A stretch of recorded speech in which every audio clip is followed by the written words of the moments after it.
What if the next breakthrough in aging research doesn't come from a single lab, but from hundreds of biotech teams, each attacking a different mechanism of aging? And a few key people who help connect them to capital, data, and community. Today's guest sits at the center of that whirlwind.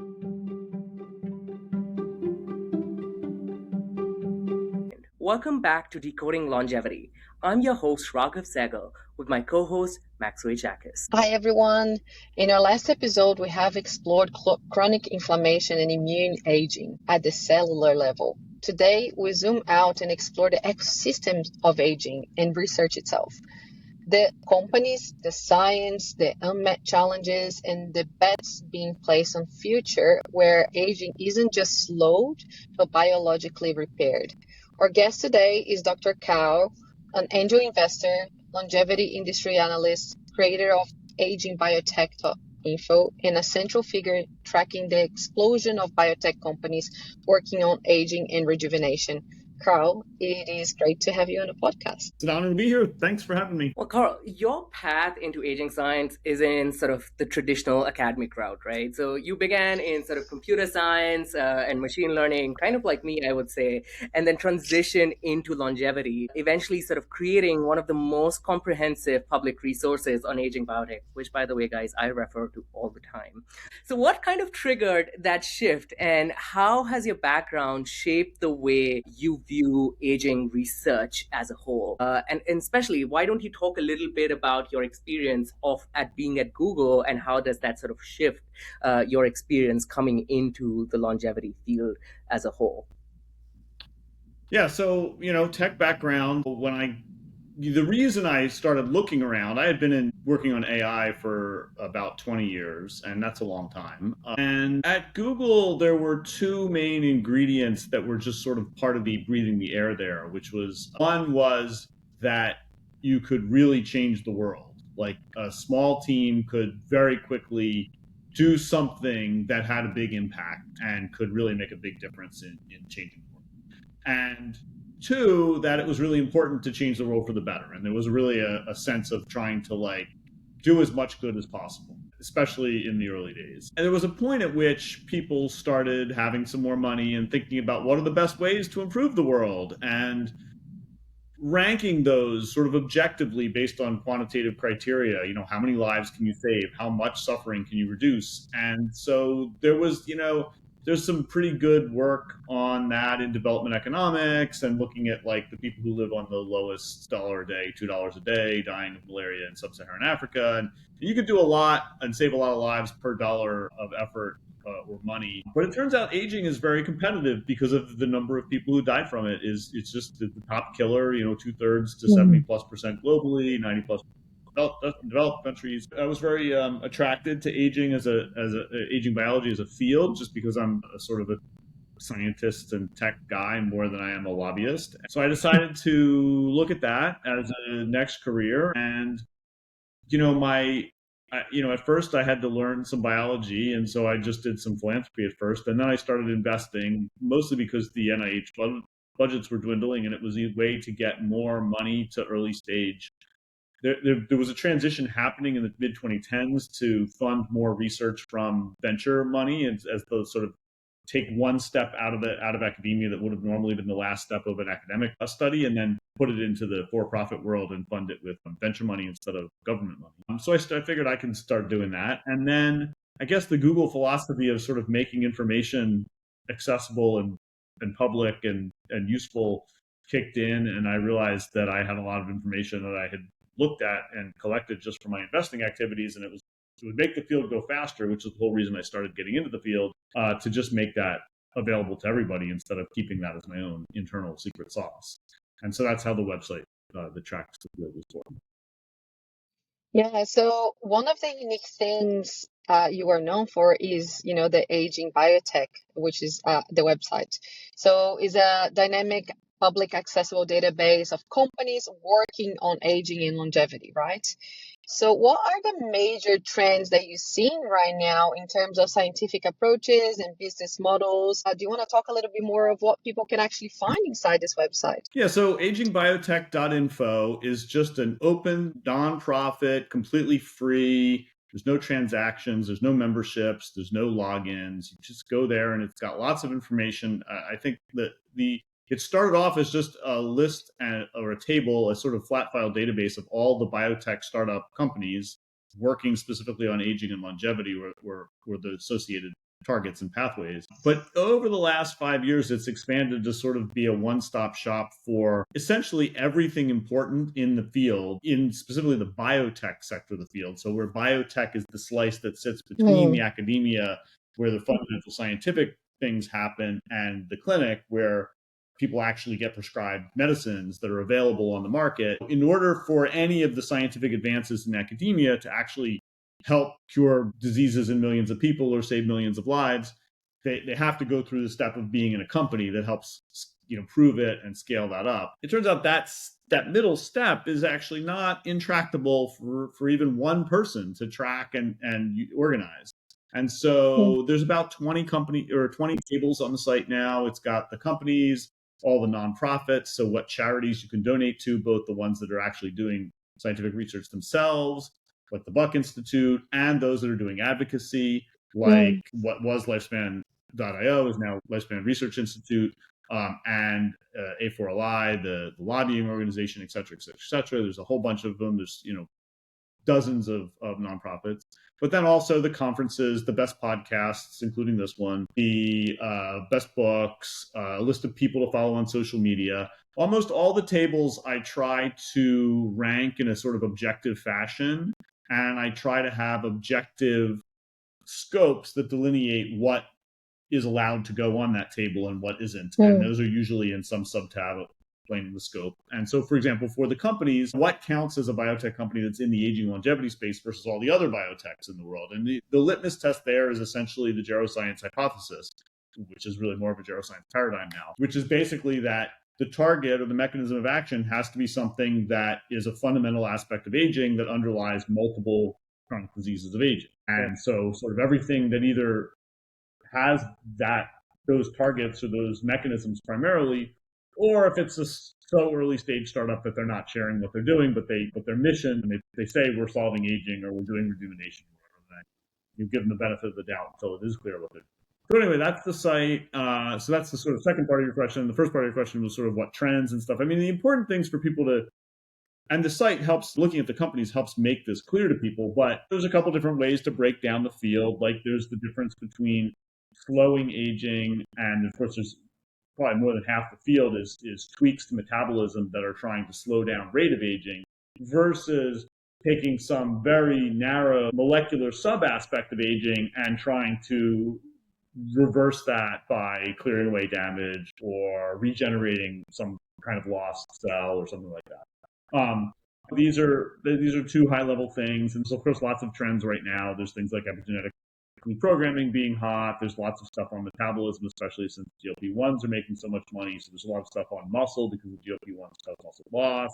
There's a lot of stuff on coming up with different ways to do obesity reduction or fat reduction to compete with the GLP-1 target, etc. So there's a sort of a whole bunch going on, and you can see some of that by looking at that table, but some of it you just follow the news. But then this table lets you generate context for any particular new development. Like anytime you hear about one particular company, you can always look at what else is going on similarly in other companies, looking at the same area, the same subcategory of subpathology of aging, like a hallmark of aging or a sense damage. And that's really exciting that you have really compiled all of this information, Carl, and sort of made it publicly available to all of the folks, which is including scientists, potential investors, and sort of the lay folk as well, right? Who are trying to enter the field. It's such a powerful resource for so many people. But as someone who's also sort of invested in the field from the Longevity Tech Fund, I want to sort of probe you a little more, if I would say that, and you alluded to this a little bit about how you evaluate sort of these technologies, right? When you're thinking about investing in them, and sort of these companies that are in the space. So, as you know, investing in aging isn't just about sort of spotting the next biotech unicorn, right? There are sort of new challenges altogether in the longevity or the aging space, right? The science itself has unique challenges. There are regulatory hurdles, as well as the timelines are completely different. So, what signals, in your perception, are the most important or compelling when you're evaluating a company that it might actually sort of make a long-term impact on human aging and potentially also give a good return? What do you think are the right things to look at? Yeah. Okay, so let's compartmentalize this answer into a couple different subcategories. So obviously there's all the normal things that you look at for any biotech startup, and sort of lots of podcasts can talk about those, like, are the founders good, and is the intellectual property good, and what new innovation is just makes now the right time for that company. You know, what experiment was just done in academia that like says now is the right time to send the company out, what's the addressable market, et cetera, et cetera. For of all those sort of standard things that people look at, the one I personally focus on and gravitate toward most is just what is the mechanism of action. I want to know what the science is. This is the most important thing, partially because I'm only interested in mechanisms. I only invest in the aging longevity sector. I'm only interested in mechanisms that truly are actually hitting core aspects of aging. But then the sort of focus of your question was really on what's different about this subfield of biotech. So, but then there's two parts of the objective criteria here. One is what makes the company likely to actually make a big dent in the field, like have a good long-term impact on what we care about, which is, you know, really moving the needle on aging and longevity. And then the other part is, you know, what makes it a good investment for likely to generate good financial return. And those are aligned, but not always exactly the same. Yeah. So one of the major things that's different about companies in this space is that there tend to be a bit more platforms than there are in normal biopharma early stage. So a lot of traditional biotech and traditional biopharma startups are founded with a single target and a single asset, and it's all about taking that asset or class of assets and running with that intellectual property. A lot of the stuff in the aging field is formed with a platform on how to screen for something to do something in some important problem in the aging field. And I like platforms. Some other people who are used to more traditional biopharma plays like to avoid platforms, and they like to go at evaluating assets.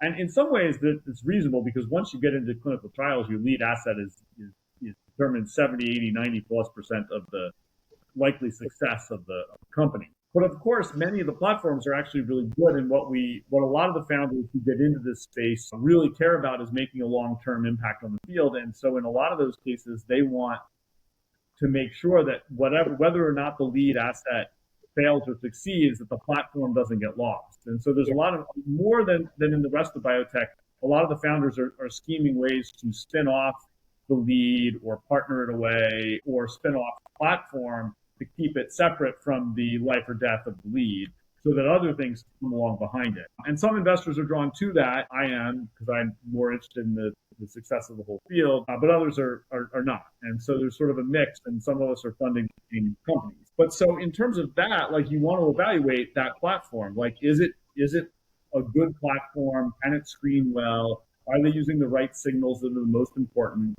Of course, the lead is super important too. You want to see in vivo data as quickly as possible. A lot of times in the aging field, the way to do a fast screen is to have, the timelines of actually seeing how long things live is long, even in model species. So a lot of times we use accelerated aging models, where in this particular field, where you have some way to speed up the rate of aging, and as a result, you can then see, is therapeutic really actually slowing that down again, or fixing the problems that come up from it. And some companies make the mistake of only having one accelerated aging model and not testing in old normally aged cells, or having a second way of accelerated aging that uses a completely different mechanism to make sure that the therapeutic works in the two different age accelerated models, and that makes it more likely to work in normally organisms as well. And so those are aspects of sort of checking the robustness of the platform and how good the in vivo data is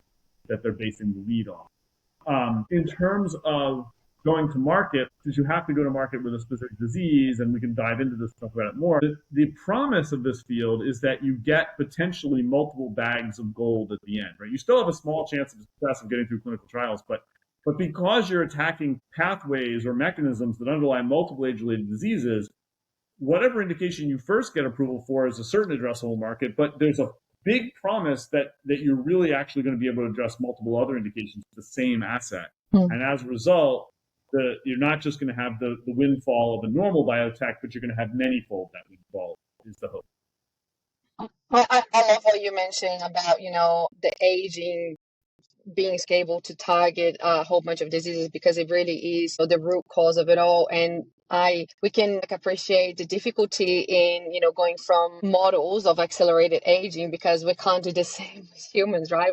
I don't think anybody would volunteer to hey, I'll let you accelerate my age just to see if this works to reverse it. So there's, aging field is definitely complicated, and also there is the whole part of the regulatory side where it's not considered a disease, and you have to target a specific disease to go for approval. It raises some interesting issues, right? So I guess how does that shape the kinds of companies that you see and the clinical paths that they will pursue? You mentioned about mechanisms, but is there anything else, because we know that sometimes things that are seen in vivo doesn't necessarily translate later on. So what are the key things that you look that give you sort of that security to you that okay, this is a great investment, and how they need to show this functional benefit over time? Because obviously sometimes with humans, we're not going to see that in 10, 20 years, right? So how do you what are the markers that you use to see that this is actually working?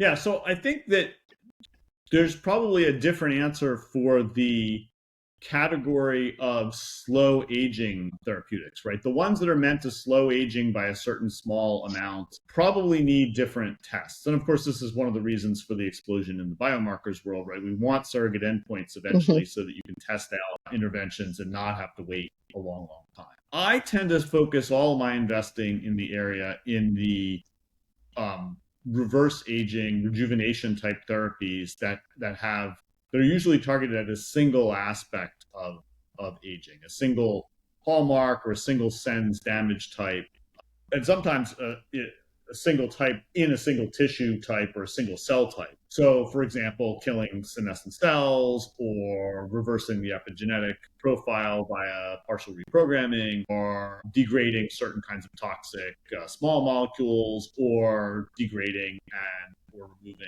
misfolded proteins, or ECM crosslinks, etc. So sort of identify the subpathology that changes at a molecular level, that changes slowly over time, reverse that quickly. For those types of targets, pathways, in almost all cases, even though those are really just part of aging, right? Aging is essentially a collection of 10 or 15 different of these molecular pathologies that in aggregate cause all the different chronic diseases. When you're only targeting one, you aren't necessarily going to solve all of aging, but because they all underlie multiple chronic diseases of aging, almost all of them, if you alleviate them or you reverse them or you mitigate them in some way, will have some measurable effect on a bunch of different diseases. Maybe not every single disease of aging, but a whole bunch of different diseases.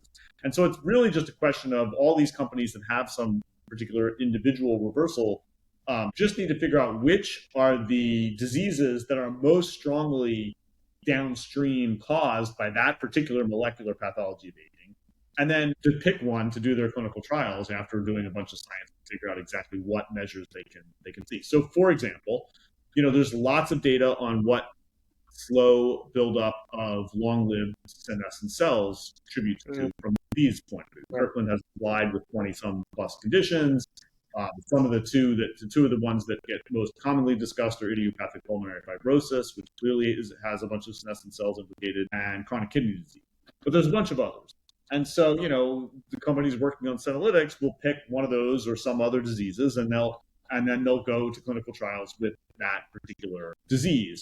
But for each other thing, there's some other, for each particular misfolded protein, there's a particular dementia that you'll go for. There's a bunch of companies working on tau and a bunch of traditionally working on amyloid beta, but there's a lot of working on alpha-synuclein. There's ones working on the Huntington, etc. Within the sort of general playbook of the way this works is the company finds an indication and they try to do clinical trials. And oftentimes what the ideal fast way to get to market is you find a age-related disease that's pretty important and that has this particular pathology at its cause.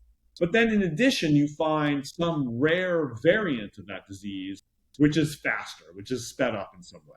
For example, for the companies like Cyclarity and Repair that are going after atherosclerosis, you can do like familial hypocholesterolemia, which is sort of a sped up version of atherosclerosis. But in each case, there's versions where you have sped up disease. And the people going after Alzheimer's will often all look at the ApoE4 subpopulation with Alzheimer's, because it'll happen fast.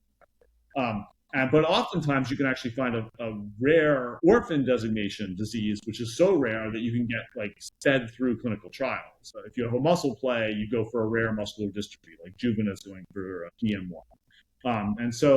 And then you know, after you get on the market for this rare thing quickly, then you go back and collect the data for the larger population. A good example of this for things that have actually made it onto the market is there's several treatments on the market now for ATTR. ATTR is a misfolded protein disease, but it's sort of different from most of the ones that cause dementia because it primarily causes heart failure. But there's actually a bunch of molecules on the market now that slow the rate of accumulation of ATTR.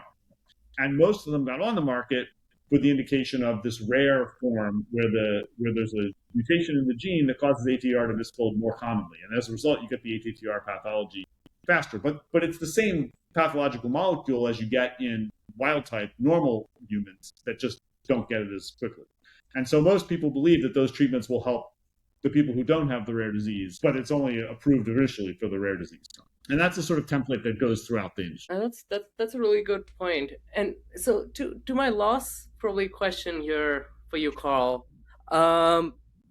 looking ahead, like especially for our listeners who are entrepreneurs on the podcast who are listening in, what particular breakthrough or field will you be placing your next $1 million bet? Is it going to be cellular repair, immune rejuvenation, epigenetic reprogramming? Is it going to be senescence? Which subset of mechanism of action are you placing your next $1 million bet? Yeah, you're an angel investor. Where is your investing going next? And I'm kind of biased. I kind of know some of your investments, so I know where you're investing, but not all of them. So I'll give you. So here's a quick greatest hits of by category. I won't go for the individual ones, right? So I've got 3 bets in Senolytics. I think that's a really important area. If another really good company comes along there, I have no problem with multiple shots on goal. I think there's a lot of good stuff there, and I think it's very clear that we need to do something about it. Epigenetic reprogramming is obviously very hot. I have several bets in that space. I'm a really big believer in finding alternatives to the Yamanaka factors that are specifically screened for their ability to rejuvenate, to make the cells younger without causing them to de-differentiate. And the work by Shift Bio, which is one of my companies, and by New Limit, and by Janine Sengstak's UCSF PhD, which is now she's taking into a company called Genevity. All of that work shows that you can detangle the amount of de-differentiation from the amount of rejuvenation. And and it's much, much safer to not be using the Yamanaka factors. I'm also a big believer in stem cells, but specifically, I think the right path to the clinic is stem cell secretions instead of the whole cells themselves. So instead of injecting the whole stem cell into people, you take the secretions that come off the stem cells, which seems to be what mediates most of the benefit of stem cell therapies, and you give that. And there's different companies doing whole secretions, whole secretomes like Immunis, and then there's other companies like Juvena Therapeutics, which is detangling individual proteins or individual components, much the way people used to do in trying to find individual young blood factors, whereas Alka-Hest was trying to do the whole blood. So there's sort of both approaches to the stem cell secretion. I'm a big fan of things in the ECM because I think that's a really tough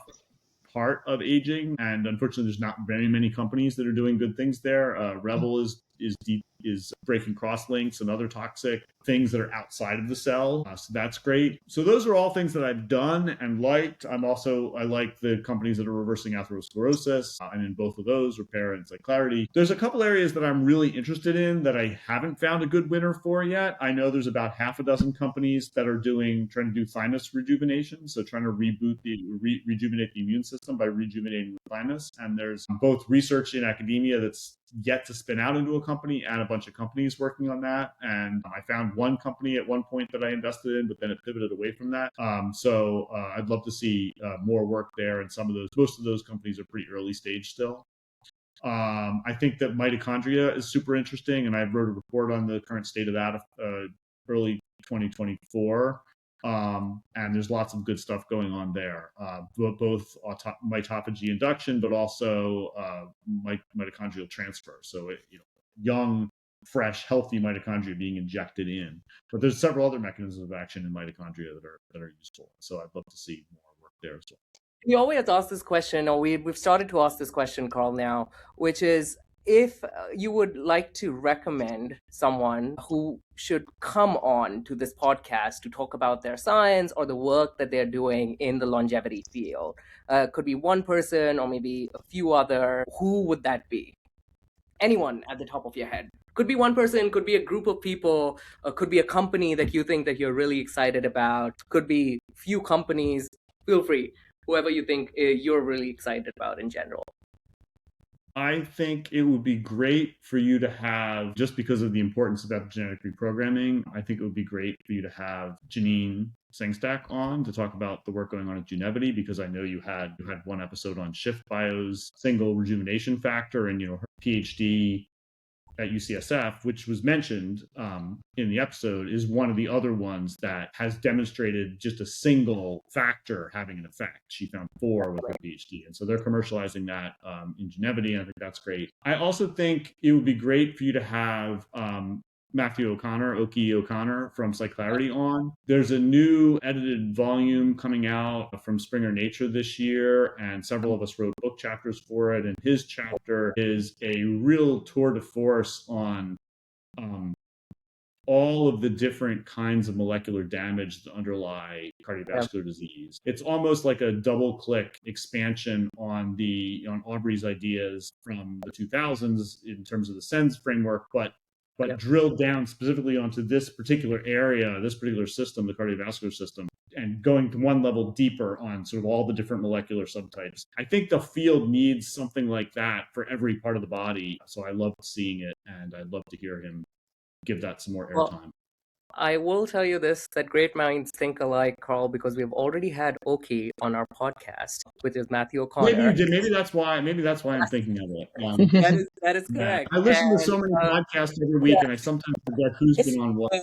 And folks, we will link Matthew's, or as we call him, Oki's podcast in the link below, so that you can also check out his podcast as well as the upcoming book. Is that a book, Karl, you mentioned that is coming out? It's not out yet. So there's no official link or anything like that yet. Well, we'd love to post that as well that would be really exciting. But Karl, thank you so much for joining us and sharing your perspective today. It's been, as usual, inspiring to hear you talk about not just aging research, but everything in the ecosystem of aging research. Thank you so much again. And to our listeners, we'll link AgingBiotech.info. Do check it out. I personally check it out all the time. And Karl's recommended resources that he mentioned, we'll link all of those in the show notes. If you enjoyed this episode, don't forget to follow, share, and leave us a review. And thank you again for tuning in. We'll see you next time on Decoding Longevity.